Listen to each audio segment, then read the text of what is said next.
আজকে তোমাদের কতগুলো আরো মজার অঙ্ক করাবো, ঠিক আছে?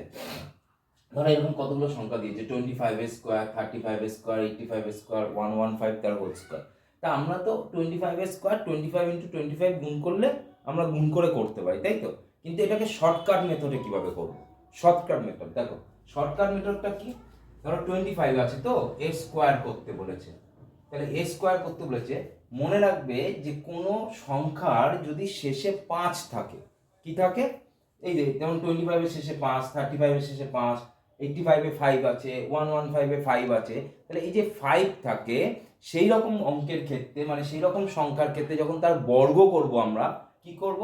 প্রথমে আমরা এই 5 যে আছে তার স্কোয়ার করে দেবো, ঠিক আছে?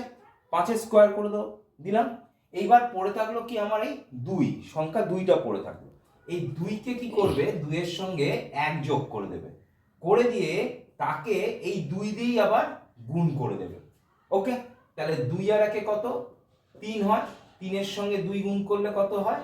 6। এই 6 বসিয়ে দেবে, তাহলে 25 স্কোয়ার দেখবে 625 হয়ে গেল। এরকম ধরো 85, 85 এরটা কি করব? 85 এর যদি বর্গ করতে হয় তাহলে 5 আছে, তাহলে 5 স্কোয়ার মানে 5 5 25 হলো।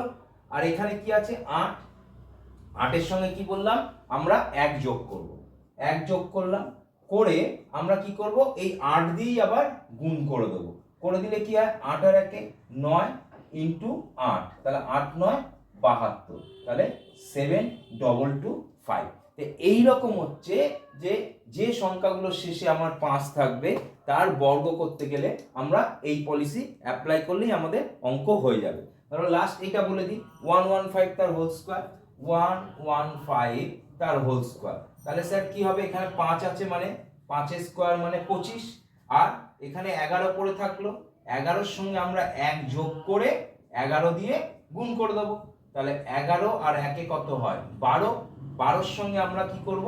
11 গুণ করব, তাহলে গুণ করলে কত হয়? 12 কে 12 2 হাতে 1, 12 কে 12 1 13, তাহলে 132। এইটা হচ্ছে আমার 115 তার হোল স্কোয়ার। ওকে।